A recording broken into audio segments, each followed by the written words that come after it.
Друзья, ну что, посмотрим на это? Крутейший, брутальный сайт для вашего автосервиса или любого другого типа бизнеса с крутыми эффектами, с очень уместной типографикой, классной графикой, которые только добавляют брутальности, вспомогательные элементы, которые добавляют стиля этому сайту, с прикольными эффектами на наведение, с брутальными стилистическими сочетаниями, с перечнем услуг, их ценами. В общем, крутейший сайт, к которому мы еще и добавим простейшую самописную CMS-систему, который каждый из вас сможет воспроизвести буквально за несколько минут. Хотите научиться такое делать? К концу видео научитесь. Только перед этим с вас лайк, подписка там внизу и обязательно оставляем коммент, чтобы это видео увидел как можно больше людей. Итак, моя идея очень проста. Я хочу себе сделать сайт для своего бизнеса, хочу сделать это в брутальном стиле, толстыми линиями, с квадратностью. В общем, хочу себе сайт не как у всех, а прям с характером. Я еще хочу писать статьи на этот сайт и хочу сделать так, чтобы они рендерились, отображались у меня на сайте как превью, так и полноценные внутренние страницы этих статей. Итак, где мы сегодня работаем? Мы опять работаем сегодня в Antigravity. Вы можете работать в Claude Code, в Курсоре, вообще в любой среде разработки, которая вам нравится. Будем делать большой упор на использование нейронок, естественно, и будем пользоваться принципами, которые мы с вами изучили вот в этом видео. Если вы его еще не смотрели, то вкратце принципы такие.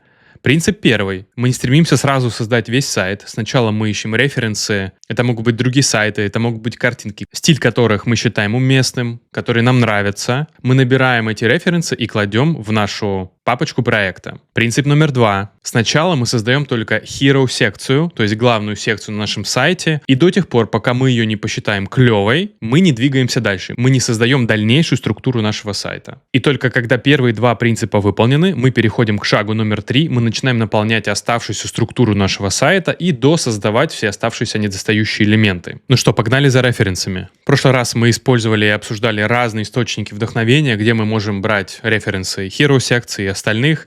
В этот раз я буду использовать Dribbble. Это до сих пор один из основных источников вдохновения для вас, если вы занимаетесь дизайном, либо если просто хотите создать себе сайт, не будучи профессиональным дизайнером, то это то место, где вы можете начать и подсмотреть какие-то идеи, которые будете реализовывать у себя.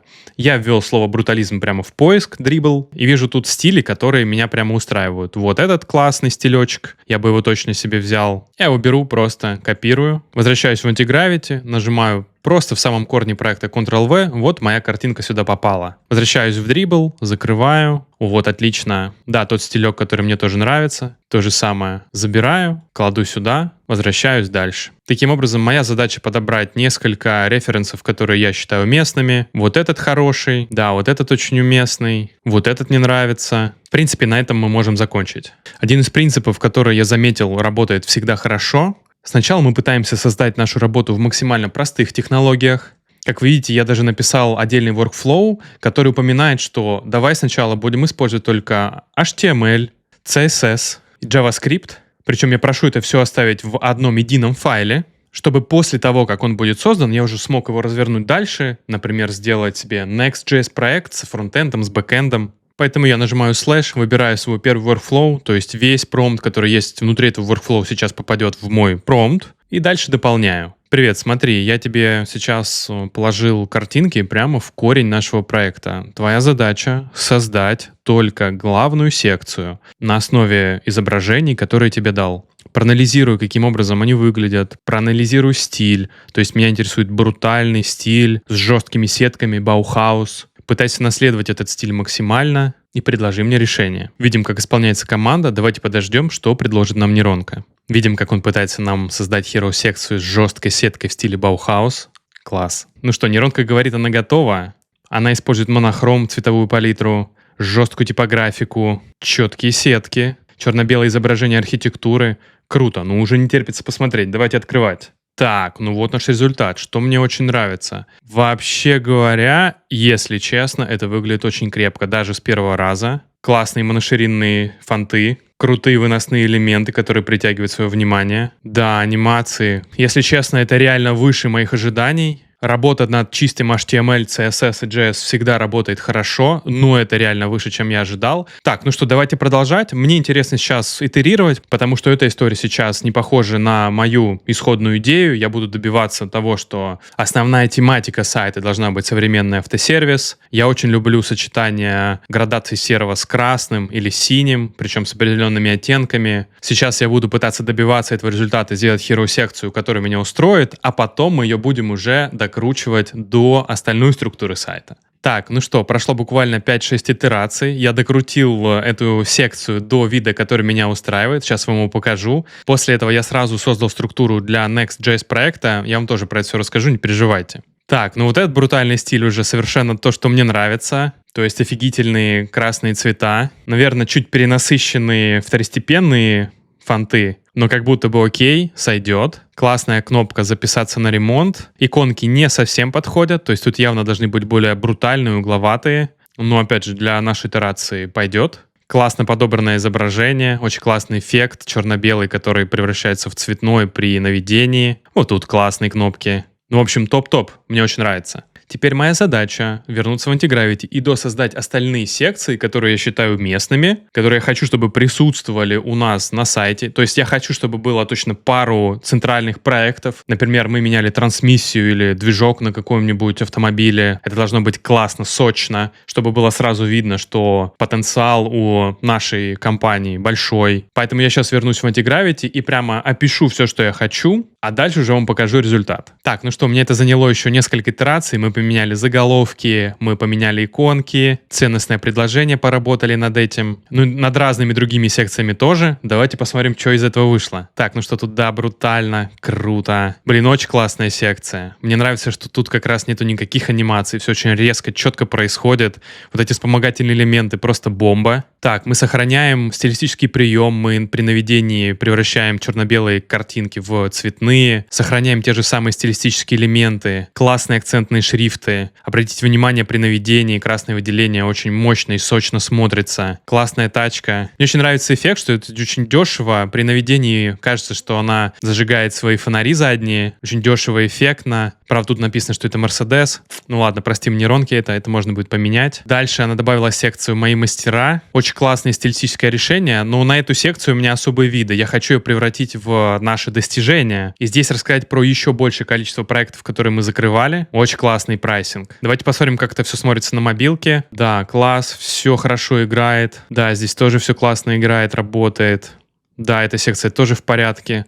Вот это классное, прайсинг хороший, футер вообще бомба. Кстати, друзья, все ресурсы, которые мы посещаем, например, ссылки на референсы, на Dribbble, на другие ресурсы, я всегда прикрепляю в свою бесплатную телеграм-группу, забирайте их там и тоже экспериментируйте. А как всегда, исходный код, который мы получаем в результате работы над проектом в рамках видео, я прикрепляю в свою платную телеграм-группу, то есть там можно будет забрать этот исходник, подредактировать под себя, я еще расскажу как. Кстати, там будет еще подробная инструкция, как развернуть это на свой сервер. Если вам такое интересно, то тоже все это ищите в прогруппе. Так, а теперь я хочу, чтобы вот эта секция у меня превратилась в динамическую секцию, в мои заметки, но при этом я понимаю, что компания мы пока маленькая, и, например, никакую CMS-систему подключать я не хочу. Можно ли обойтись малой кровью? Исповедую принцип быстрых итераций, быстрого результата. Только в случае, если мы проверим, что эта идея работоспособна, сможем позже переключиться на уже более серьезные системы CMS. Да, я вам сейчас предложу подход, который позволит вам быстро развернуть динамический контент вот прямо на этом сайте.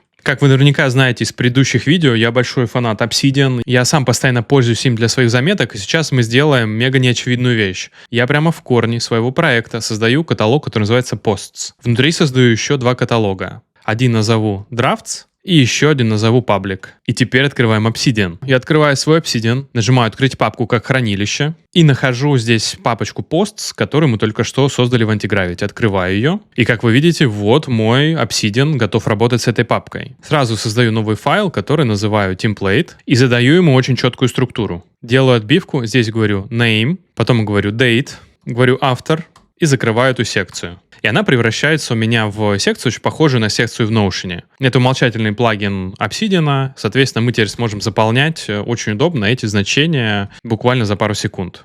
Давайте еще создадим все-таки папку, которая называется Template, и положим сюда этот файл. Иду в настройки, в самом низу ищу секцию Template, Здесь указываю темплейты. Давайте еще укажем, что мы хотим, чтобы все новые ноды шли в папочку драфты. Теперь мы создаем новую заметку. Здесь сразу нажимаем «Вставить темплейт», указываем его. Давайте скажем «Первая заметка», имя первое, дата 15 апреля, автор Илья. И скажем, что это какой-то текст. Давайте создадим еще несколько таких же заметок по такой же структуре, но уже актуальных для нашей тематики. Так, вот я создал еще несколько заметок, они очень простенькие. Здесь отличаются property и, в принципе, очень маленький текст. Это нам для тестов, текст может быть любой сложности впоследствии. Беру и эти заметки перекладываю все в папочку public и говорю такое. Смотри, у меня в этой папке лежат текстовые файлы. Я хочу, чтобы эта папка стала подобием CMS-системы. То есть в этой папке всегда будет храниться тот текст, те файлы, из которых я хочу делать посты на своем сайте, на этом же самом сайте. Мне нужно, чтобы ты мне создал бэкэнд в этом проекте, который делает следующее. Он анализирует наличие файлов в папке public. На основе этого создает секцию, которая называется «Наши достижения». Эта секция по своей структуре должна быть точно такой же, как наши мастера. То есть в самой секции должны выводиться все превью для каждого файла, который есть в этой папке. И по клику на каждое превью должна открываться внутренняя страница для этого файла. Все это должно происходить на бэкэнде, и на фронт уже должен отправляться контент заданной страницы и заданной секции.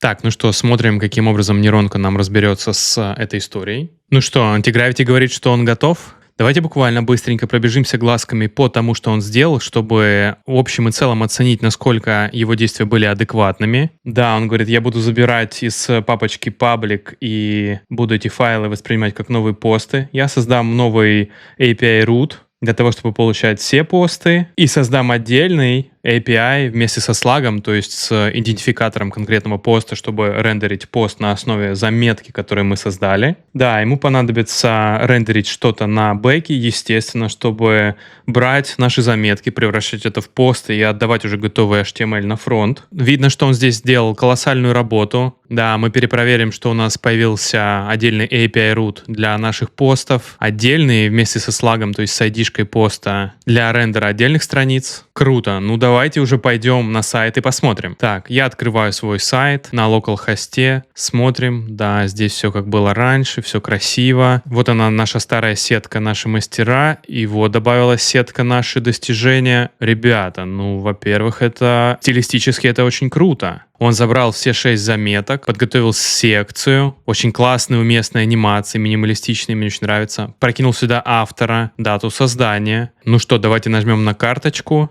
Ребята, это просто бомба. Смотрите, как сохранен стиль, как офигительно выглядит хедер, кнопка «Записаться на сервис», еще одна дублирующая кнопка «Вернуться на главную». Давайте попробуем ее нажать. Все работает. Да, в идеале, конечно, он должен был на эту секцию возвращаться. Но теперь меня интересует самый базовый вопрос. Зачем я всю свистопляску с Obsidian делал? Как это мне поможет? Это просто удобный интерфейс для создания новых заметок. Я беру, называю эту заметку вторая заметка. Имя будет вторая. Дата будет 25 апреля. Имя будет Павел, автора. Какой-то текст. Теперь я могу редактировать эту заметку сколько мне угодно, и в какой-то момент я захочу перенести в нашу папочку public, залить это себе на сервер. Давайте обновим наш сайт, потому что, по идее, наше приложение работает таким образом, что оно всегда мониторит при каждой загрузке этой страницы папочку public, смотрит, сколько там есть заметок, рендерит секцию с нашими заметками и рендерит страницу для конкретной заметки. Так, я листаю нашу страницу в самый низ, и мы видим тот самый текст, ту самую секцию от 25 апреля, авторство Павел, и есть кнопочка «Читать», нажимаю «Читать», какой-то текст, возвращаюсь в Obsidian и говорю, а это еще больше текста. Возвращаюсь сюда, обновляюсь, и это еще больше текста. То есть мы добились того, что мы можем, прямо используя шаблон в Obsidian, каждый раз создавать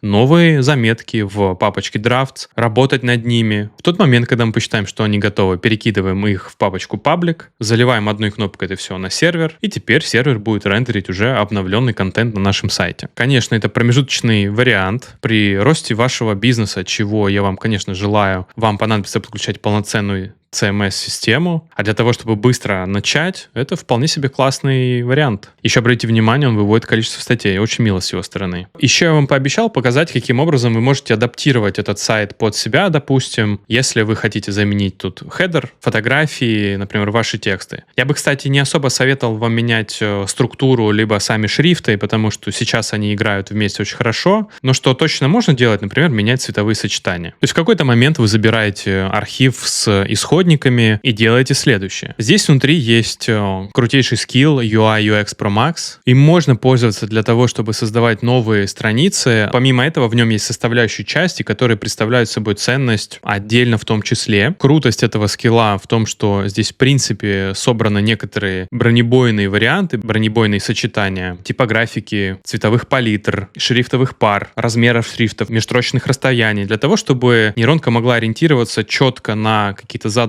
правила и очень сильно усекать свою креативность, чтобы давать гарантированно усредненные крепкие результаты. Ну, например, если наш сайт уже готов, мы можем воспользоваться такой историей. Мы идем в диалог с нашей нейронкой, и, допустим, мы хотим поменять только цвета на нашем сайте. Мы ищем файл Colors. Здесь, как мы видим, огромное количество сочетаний, цветовых палитр, которые должны работать хорошо друг с другом. И так и говорим. Поменяй цветовой стиль моего сайта, чтобы он соответствовал пункту 15, финтех, крипто. Больше ничего не меняй, структуру не трогай, только цветовое сочетание. И ждем, что произойдет с нашим сайтом. Видим, как он анализирует цветовую палитру, да, определяет. Возможно, это не самое удачное сочетание для нашего брутального сайта, потому что я тут вижу пурпурные цвета, темно-синие. Ну и мы сейчас посмотрим. Кайф в том, что вы можете всегда откатиться от того, что он даст, и итерировать дальше. Видим, что он уже заканчивает свою работу. Так, пока он думает, я напомню, что, конечно, в идеале и даже правильно делать так, чтобы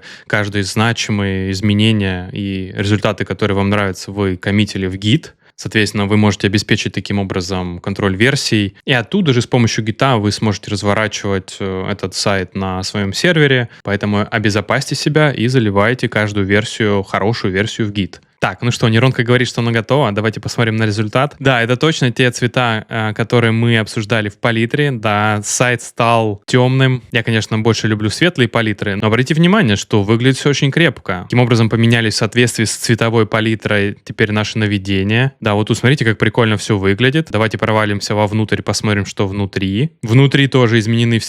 Акцентный цвет наш новый, при наведении второстепенный цвет. Здесь прикольная классная кнопка. Да и выглядит все прикольно. Ну что, принцип вы поняли. Все ресурсы, которые мы посещали в рамках подготовки этого видео в бесплатной телеграм-группе. Если нужен конкретный исходный код вот того, что у нас получилось в нашей про-группе, забирайте, экспериментируйте, подделывайте под себя. И там же смотрите, каким образом можно все это вылить на свой сервер. Спасибо за внимание и до встречи.